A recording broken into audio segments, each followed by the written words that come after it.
I tell you, this is the highlight of my year so far, but that'll tell you how bad the year's been up to this point. But let's tie these things together that we've heard so far. The first song that we sang was Great is Thy Faithfulness, written by a man by the name of T.O. Chisholm, Thomas Chisholm. I just found a song 2 weeks ago, another song written by T.O. Chisholm that I had heard, but it ties in with everything else this morning. So I had Caleb run out to the car real quick and get the book. Wasn't planning on sharing this with you, but T.O. Chisholm wrote a song called "And Then Eternity." And I'm just going to sing a couple of verses of it. A few more years to sow and weep, a few more years to smile and weep, a few more years to wake and sleep, and then eternity. Then he goes on and he goes a few more miles for the weary feet, a few more trials yet to meet, a few more lessons to complete, and then eternity. I'm actually working on a program, musical program centered around the life of T.O. Chisholm, and that's when I ran across that other song of his.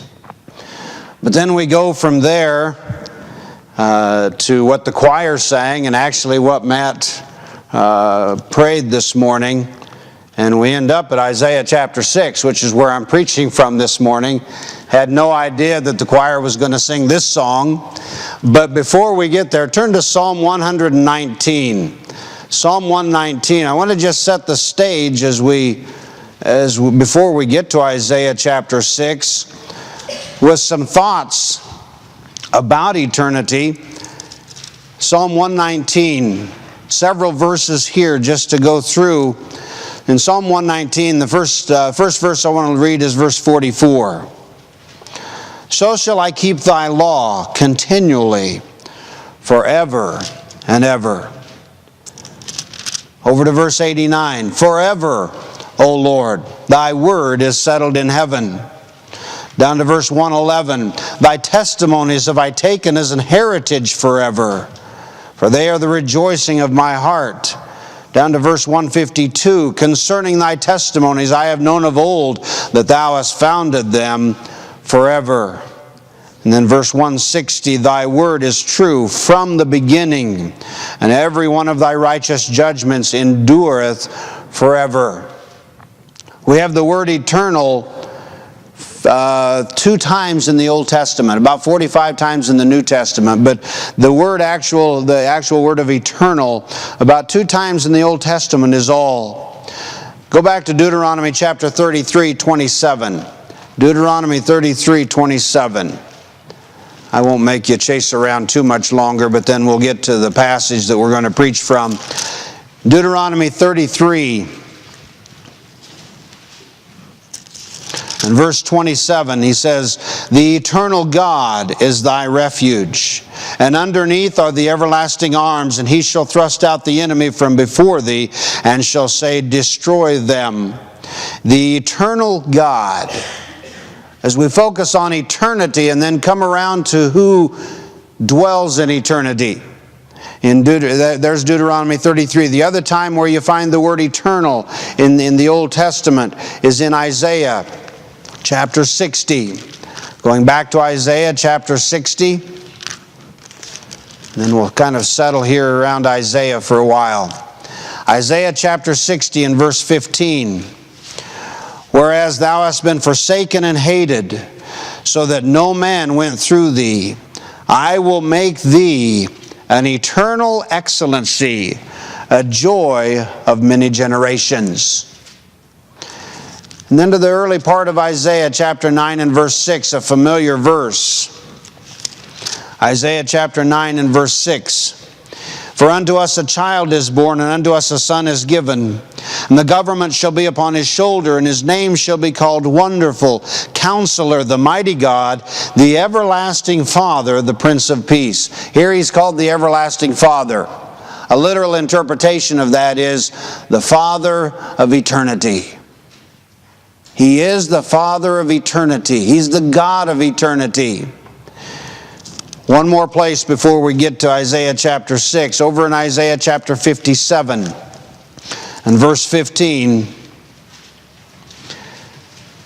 Isaiah 57 verse 15, "For thus saith the high and lofty one that inhabiteth eternity, whose name is holy. I dwell in a high and holy place with him also that is of a contrite and humble spirit, to revive the spirit of the humble and to revive the heart of the contrite ones." This is the only place in Scripture, at least in the King James Version, where you'll find the word eternity. It's the only place you'll find that simple word eternity. It was after hearing this passage preached from Isaiah 57 that a man by the name of Arthur Stace, who actually was anonymous for most of his life, they didn't know who was doing this. He became known as Mr. Eternity after it became known who he was and what he was doing. But he began, after of course coming to the Lord, living most of his life as a drunk. He was a garbage hauler in Australia on the streets of Sydney. And after hearing this passage preached, he was so taken with that phrase, eternity, that he went out and he began writing with a piece of chalk on the pavement, on the sidewalks, wherever he went throughout the city of Sydney, began to write in big, bold script the word eternity. And that was his ministry for some 20 to 30 years, was just writing the word eternity. He just wanted people to think about eternity. Police were called. They couldn't figure out who it was. It was years later when it was made known that Arthur Stace was Mr. Eternity.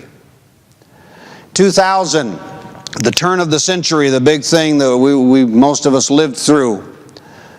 On the Sydney Bridge, over the Sydney Harbor, over the bridge, a huge neon sign was put up that said eternity because of this man. He did get people to think about eternity. And that's where I want us to begin to focus as we look at Isaiah chapter 6. And we'll go back to Isaiah chapter 6. There are some life-changing truths about God in this passage.